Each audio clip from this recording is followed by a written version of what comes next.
Hi, I'm Chris. Hi, I'm Ritchie. And welcome to the Serviced Accommodation Podcast.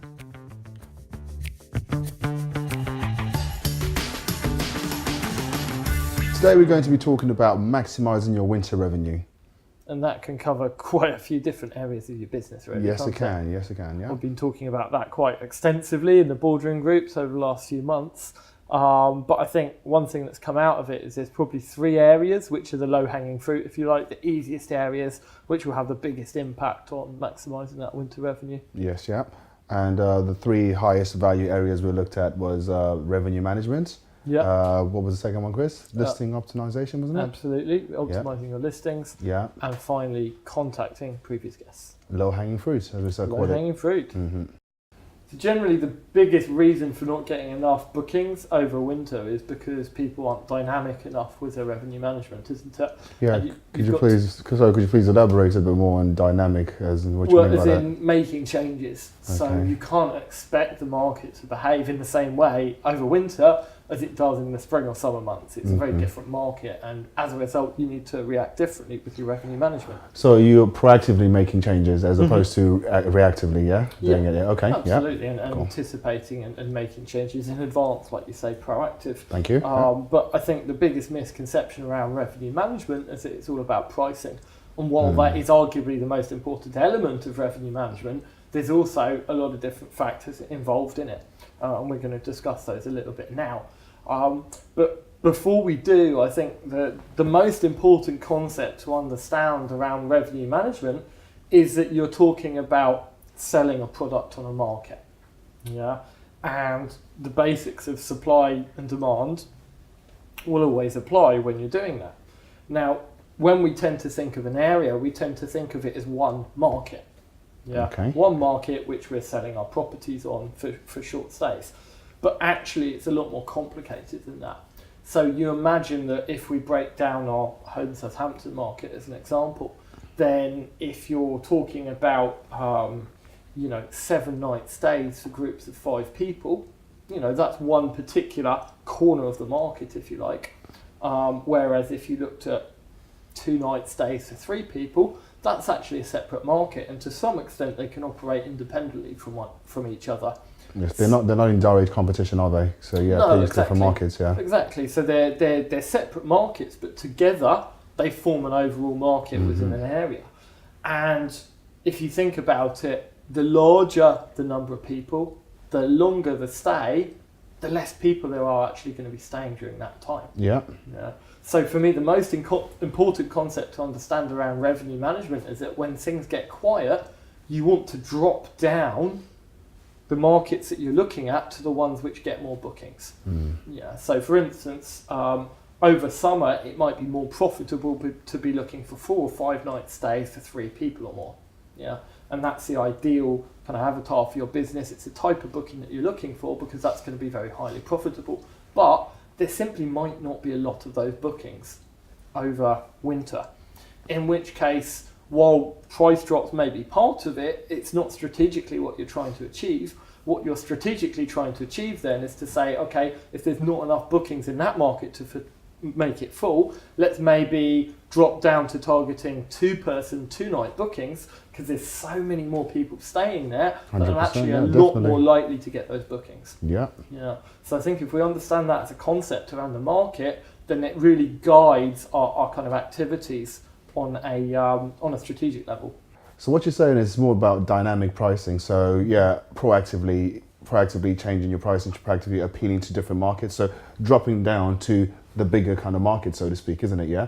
So that you appeal to another market. Exactly. And I think the philosophy behind it, if you go to the extremes, is that if you look at a 1-person, 1-night stay market, while it might not be very profitable for a serviced accommodation operator because of turnover costs, etc., then actually that's a massive chunk of the market, right? Yes. In most markets, probably 60 to 70% of all short stays are 1-person for 1 night. Yeah. So we know that actually if you go to the extreme, you can probably be full up from that market, but you just wouldn't make any money. No. So when you're doing revenue management, you're kind of moving along that scale more towards there, but hopefully not all the way. No, all the way down there, yeah, but dropping down. Okay, exactly. Excellent. No, excellent. Thank you. You did mention that pricing is very important in terms of revenue management, and it definitely is. So yes, yeah, when you're looking at dynamic pricing, when you're looking to appeal to different markets and that, you also have to look at the pricing, because that does play an important role in that. So it does, and if you think about what we were talking about before, dropping down into a lower market, well, if you've got less people staying, then the chances are that they're willing to pay less money. Yes, they're willing to pay less money, yeah. But that's more why you're dropping your pricing as opposed to just dropping it for the same. Yeah, they're willing to pay less money, so you have to appeal to those people because they're not willing to pay over and above and beyond. So yes, yeah. Definitely. So when dropping pricing, we usually look at dropping your price to about 25-30% below the average. You look at OTAs, major OTAs like Booking.com. You look at what the prices are there and where you want to show up in order. You want to show up on the first page. Do you want to drop your price to X amount, or you want to show up lower than the average price ones, or slightly above them because you got better offering, but you're a lot cheaper than you usually are, or do you want to show a lot lower so you can appeal to the mass market, so to speak? Yeah, it's about thinking about your market positioning, isn't it? Yes, yeah. You've got to take into account what the rest of the market is doing. Yeah. If you're lucky, you might not have a lot of reductions, but yeah, like you say, in our kind of market, it can be as much as 25-30% lower than your kind of average or summer rates, right? Yes, yeah. The other thing is looking at minimum night stays, where we work with a few operators who have minimum night stays, 2 night stays, but it might be worth looking at changing that slightly when you're playing around with your revenue management and dynamic pricing. So to appeal to the 1 night stays, you might open it up to 1 night stays, but then have a slightly higher price point so that you don't appeal to the people who might come over and have a party and trash the property, so to speak. Yeah, but that's a whole nother episode. Yeah. And of course, the opposite thing is that you could go the other way. So if you're dropping the pricing per night, potentially you could then target longer bookings. Yes, so rather than going down to 1 night maybe and putting the price up, go the other way, put your price down, but have a minimum 5 night stay, that type of thing. So there's a number of different things that you can try, and it's only really by trying it out to see whether you can capture those type of bookings within your market or not. Good point you just touched on. It's not a one size fits all, because different things appeal to different markets and different times of the year. So there are loads of factors to play around with. And yes, you might be able to appeal to longer term bookings by reducing your minimum price, but extending the minimum night, extending the night stays, so minimum 4 nights or so. But it's not one size fits all. So you have to play around with different things to make sure you appeal to the right market and get the bookings in. And one thing I find very interesting in January is that because the occupancy rates are so much lower, and particularly going into January, people have quite empty diaries, that every single time I turn up at the boardroom groups, people are saying, oh, I've got some really big bookings, I've got some really long bookings. Yeah. And that's about availability, because people are used to having certain types of bookings and being mainly active in certain types of markets. But if your diary is quite busy, then often you just don't have availability for those longer bookings. They are there, but you just don't see them. So I've been having conversations with a number of people around, well, maybe some of your properties should actually be held back throughout the year for minimum stay 5 nights, 7 nights even. Just to appeal to those long-term bookings. So you still have availability in the other properties for the short-term bookings, but to appeal to the other market, long-term bookings, then just having those ones tied up, just minimum 5 nights stay. So the second area then of low-hanging fruit, if you like, impact we can have on maximising our winter revenue is with listing optimisation.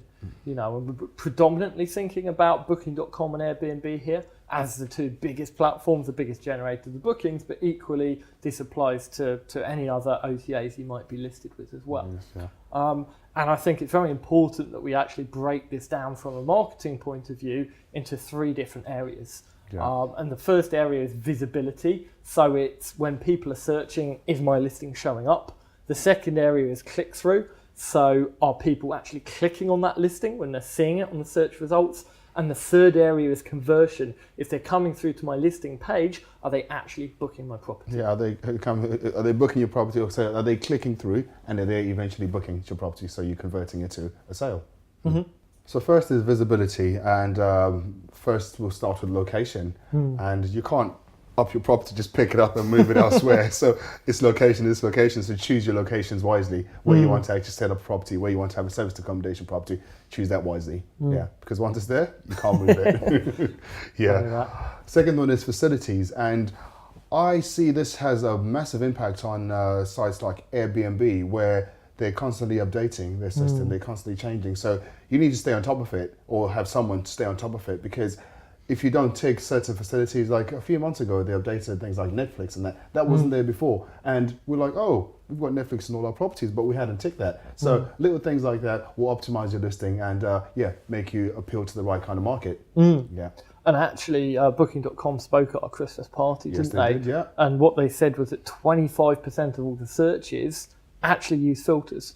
So if you imagine, if you've not got facilities which you actually offer in the property ticked, then you're missing out on a lot of visibility, because when people are filtering, they're just not seeing your properties. What was the most used filter? Parking. Parking, there you go.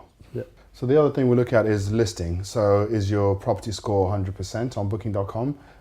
With Booking.com, if you don't update things like your photos and that, if you don't have like the front door of your photos, and if you don't update certain things on your extranets and your listing, then your property score will not be showing up that high. So make sure you constantly update, and Booking.com advises you and recommends stuff to do to up your listing, or to get your score up to 100%. Yeah, absolutely. And once you do, then you will show high in the rankings, basically. Yes, yeah. The other thing we touched on, which also affects the listing, is on Airbnb, is facilities. If you've got all the facilities ticked, if you've got everything ticked off in the right place, your property will show up higher, because you've got everything ticked on there, and it will appeal to the right people if people filter and search for stuff on there.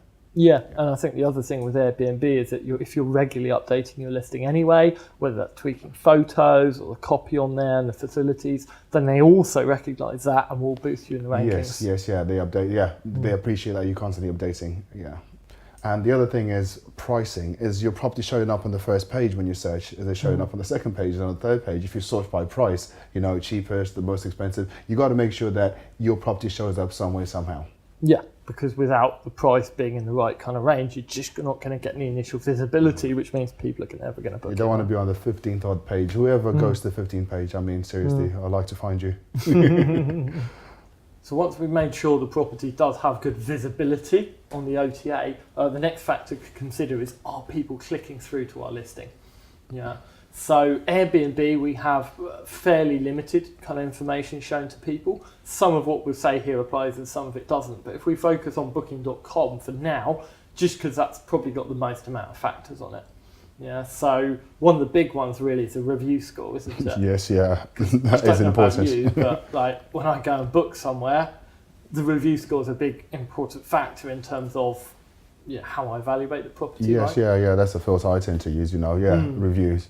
So reviews are very important. Like when I'm going to stay at a place, the first thing I look at is the review. I filter by review, and review, okay, pricing, whatever down the line, but it's mainly to do with review. So when you look at the reviews, you're reading what other people have experienced in that property, as in their experience, and you put yourself in their shoes. And if they've had a bad experience, you feel, no, I'm more likely going to have a bad experience over there. Cross that one off, bin that one off, and go on to the next one. Yeah, I mean, we've all been somewhere where we're thinking about staying somewhere and we see a really poor review score and we're like, no. Exactly, yeah. It fundamentally affects our decision-making process. So if we're thinking about click-through, it's probably the most important factor, I think, in terms of click-through. And a side note of that is that obviously with Booking.com specifically, you need 5 reviews before you even get a review score showing in the search listings. Therefore, if you have less than 5 right now, your main conversion effort needs to be around getting up to 5 reviews as soon as possible. Don't get friends or family members to put reviews up, because Booking.com can spot that, and you will be penalised for that nonsense. Yeah, you don't want to mess around with Booking.com. Instead, a much better, cleaner way of doing it and perfectly legitimate might be opening up for one night stays for a week or 2, just so you can get a number of different guests in quick succession, really push and ask them to get reviews in, and then you can get up to that organically and cleanly.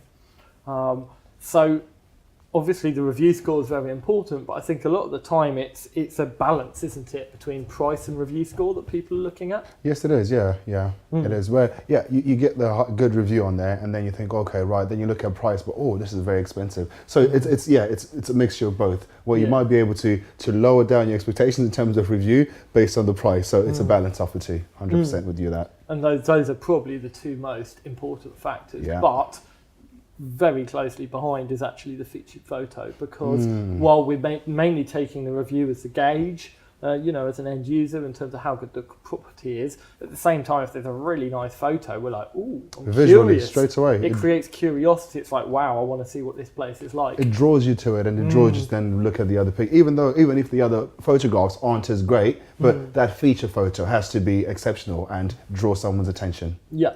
Definitely. And again, we were talking about this a lot in the boardroom groups last week. And I think we're not professional photographers, but as end users, we established 3 different areas which we felt made a great featured photo.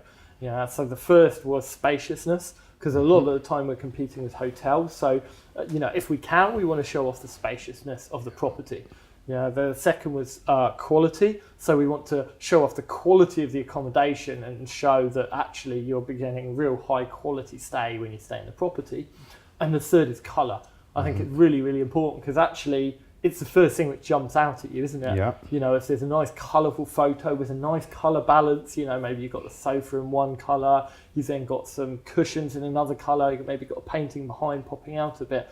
It just immediately attracts your attention. Yeah, you do see some featured photographs in there, and you're like, oh my goodness, what was the photographer thinking? Because some of them just like, magnolia sofas or cream sofas, magnolia wall, and then the portrait on the wall, oh, it's a cream portrait as well. It just looks bland and dull, doesn't it? It does. And while we might say, well, the review score and the price is slightly more important, actually the featured photo is still very, very important, and it's the thing we have most control over, because we can go right now, change your photo, put something else on, or put a filter on the photo, make the colour stand out a little bit more, and that will have an immediate impact on your property, whereas you can't change your review score overnight, and the only way you can change your price generally in a positive way in terms of bookings is by dropping it, and that means less profit.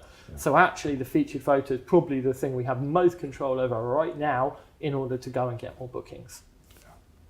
So the other 2 primary factors I put the category in as like the most important stuff is the distance from the centre and the property type. Now, distance from centre, if someone types in a city centre and they don't necessarily know where it is, then they could be gauging in terms of how close it is to amenities, to where they want to go, based on how far it says. The distance from centre, I find, tends to appeal to a certain demographic or a certain market, where if you've got... tourists maybe? Or? Yeah, tourists, I was about to give that example, not tourists, but then if you've got someone who's working like at the hospital per se, which is not a central location, they're not going to be that bothered about how long it's going to take them from their accommodation to get to the city centre, because they're not touring, they're just going over to the hospital for work and coming back. If they need to go to the shops, they shops down the road. So yes, it appeals to a certain market, mainly tourists, as you say, or people from outside of the city. Yeah, and I think there's an important technicality around this as well, because when you do a Booking.com search, you can put in, for instance, a city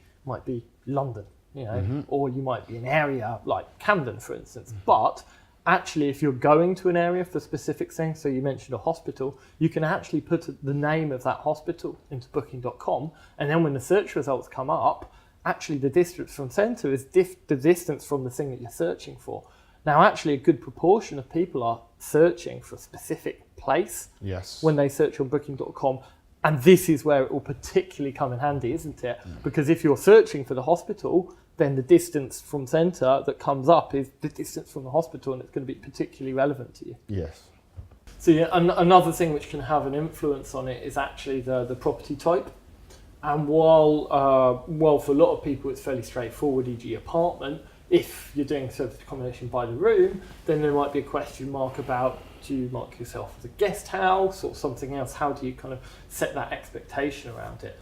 But what I think is really important is, even within the apartment category, there's lots of different choices for how you list a property. And if you're just putting it down as apartment, then actually you're missing out a lot of the value of it. Let's imagine you do a search on Booking.com and 5 different apartments come up, and 4 of them just say on the search results apartment, and the other one says 2-bedroom apartment. What has more value to you as someone who's searching for accommodation? No, you know exactly what it is, isn't it? Yes. It has a lot more of an impact to me if I see a 2-bedroom apartment, because it's directly telling me what it is. I do not have to go through all the other listings to search through and find out what type of apartments they are. Don't have the time. So 2-bedroom apartment, clear and concise. Exactly, and those other 4 apartments we're talking about, an example, they may all be 2 bedrooms as well. They may even be 3 bedroom apartments. But the simple fact that you've specified what yours is and people can see that in the search results means that you have an advantage on the rest, hence the click-through rate increases. That's it, because you've made it easier. Yeah. Absolutely. Yeah. So yeah, there are some secondary factors as well, which probably aren't quite as important, but still will have an impact on the click-through rate. So I think we felt like we should bring those up as well. Yes. And the property name, realistically, it's not so important on Booking.com unless you've got something which is really silly or hard to spell, which confuses people. But on Airbnb, that's a really important factor. Yes, yeah. But why is that important on Airbnb? Is it because the people booking are different kind of guests? Well, I think it's because Booking.com is really set up for it was originally for hotels, wasn't it? So yes. You're used to seeing, the Grand Hotel or the Hilton or that type of name where it's an actual name of a hotel. Whereas Airbnb, it's evolved as a kind of marketing description. So you're wanting to actually sell the benefits of that property in the name. So it's it's kind of personal communication as opposed to just like company, or is it like a contract? It's not about brands, it's about impact. So your description might be, cozy 2-bed with parking in the city centre. I recognise that name. Funny that, isn't it? But yeah, that's the type of description you'll have. And because other Airbnb listings will be like that, if you're not using the listing to actually highlight the benefits of your apartment, you're going to actually miss out on click-through. Yeah. Which is obviously what this is all about, maximising your click-through rate. Yeah. Now, within Booking.com specifically, there is a star rating option as well, isn't there? Yes. And so you can set 2, 3, 4, even 5 stars against your property. Now, this is obviously self-certified. It's not in conjunction with, any tourism agencies or anything like that. And it's also a little bit risky, really, isn't it? Yes, yeah, because it can have its pros, it can have its cons, because if you then put your property as a 5-star rating on there, some people, mainly international bookers, I find. We've had feedback from clients about that. It's people who book from abroad, where they arrive and they're expecting a 5-star luxurious place. Property, but you've got a 2-bedroom apartment without a concierge. So and that's it. A lot of the time, I think people associate 5-star hotels not just with the quality of the room, but the quality of the service. The service, that's which you get from initial check-in, and obviously it's very hard to replicate that in an apartment, isn't it? It is, yes, yeah. So you need to be able to manage expectations on that side of things. So it's a good thing you brought up that point regarding it can have a positive or it can have a negative impact on that, depending on how you use them. Yeah, so it may potentially increase click-through to put your apartment down as 5 stars, but that might in the long term do you a lot of damage because people's expectations aren't met, therefore they leave bad reviews, and that kind of starts to spiral. You can charge less money and it becomes less profitable. Cool, so the final one is property size. I'm not sure a lot of people use this, but in certain markets, because Booking.com often shows different stuff in different markets, confusingly, but in some markets it shows the property size on the search results page when you're filtering by apartment. So people may be looking, oh look, this apartment's smaller than that one, bigger than that one, etc., etc. So being aware of that and making sure that you have, again, the correct size down is going to really help on things. Yeah. So thinking about this 3-stage process then, so we've got visibility, click-through and conversion. If we think about conversion, a lot of the factors which are important to the other stuff are also important here as well, aren't they? They also play a role here, yeah. We talked about photos, again, very important, on the first things that people will look through. Yeah. What was very interesting is actually talking to Booking.com about copy, because we're bemiffed really by their copy, because you're like, that doesn't sell my property. And you're not trying to sell the property. You're not giving out its true value and its features just from your listing. I don't know where they get the copy from. It's like they just popped in Google Translate. This property is half a mile from the Mayflower Theatre. Yeah. So like, every property in Southampton. Hold on a second. We're trying to appeal to contractors in this particular property. I don't think they're interested in the Mayflower Theatre. But again, it's very interesting because what they say is that, look, we've done the research and people don't really look at the copy very much on Booking.com listings. They're much more attracted to the photos, and that's why they put a lot of their effort into getting people to get better photos on there, get a bigger range of photos, to tag different rooms so that you've got the whole property covered. However, on OTAs like Airbnb, it's the complete opposite, isn't it? Yeah, and the copy is very important. Very important. We learned this early where we had our own copy on our Airbnb listings, but then we got a copywriter, we got in touch with the copywriter and they did the listings and we're just like, oh my goodness, this is what we had written, but 10 times better, you know. Yeah, and that's not just in terms of, you know, how the copy read and how nice it was, but actually in terms of conversion as well, wasn't it? Had a very big impact on conversion.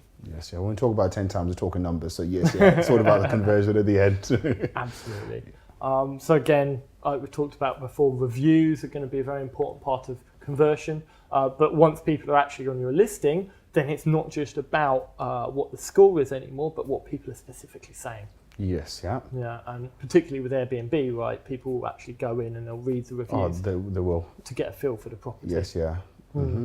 Yeah, so it's important that obviously you talked before about kind of setting expectations, that you set the right expectation for people. Yes, yeah. And a more important thing you just touched on, reviews and how they influence people's decision. So even when you respond to those reviews which are in there, you're still communicating directly with the potential bookers in there. So when you respond to reviews, yes, yeah, amicable, yeah, thank, mitigate, thank, and you know you're communicating with potential future guests.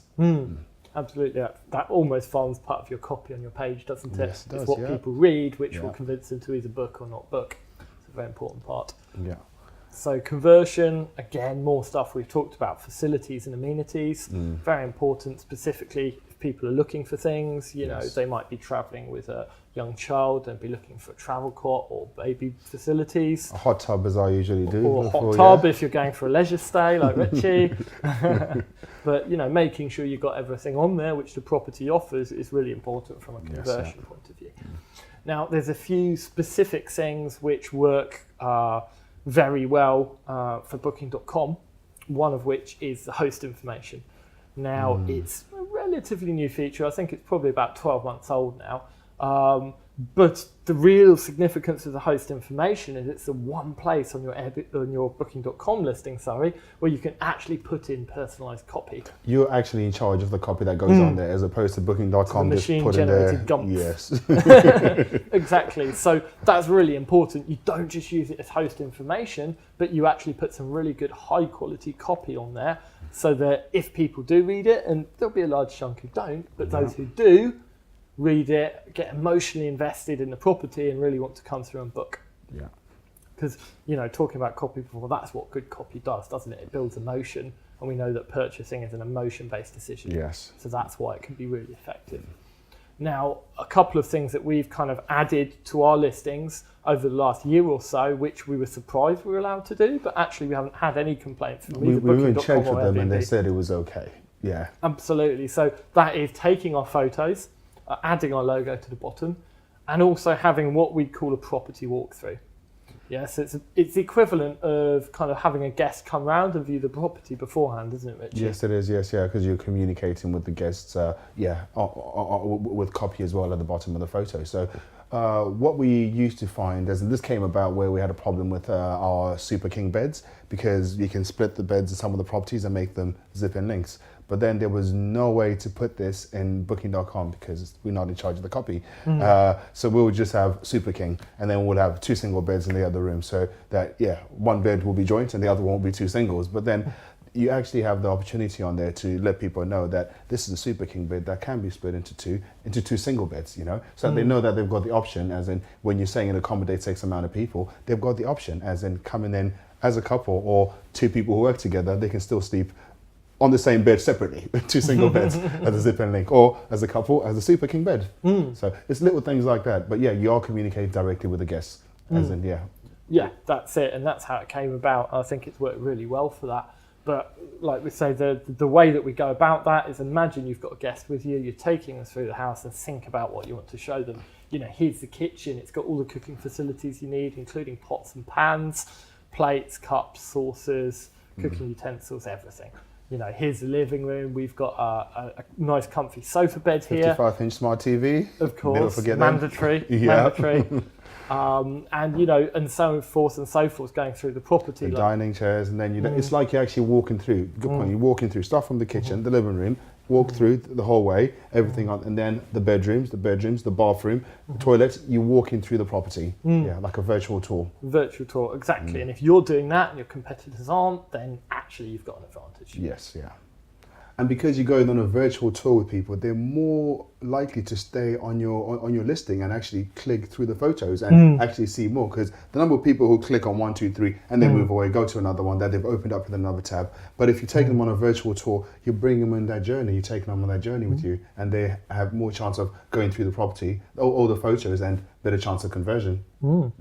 The third area of maximizing winter revenue is what we deem the low-hanging fruit. So contacting previous guests, people who've stayed in our properties, people who've given us good reviews, and they know what it's like. They know what the property's like. And you've got more chance of converting people who've stayed in your property than going for new customers altogether. Now, one of the problems might be that you don't have their email address. You've only got their telephone number, but that's not really an issue, is it, Ritchie? It's not an issue, no. We phone people, we text people, you can get in contact with people. And it's actually a much better medium with a lot higher conversion rate, isn't it? 100%, yeah, telephone calls. That's why you get cold calls. Okay, the cold emails still work here and there, but then that's why you get more cold calls. Even with GDPR, you still get cold calls because they're still converting.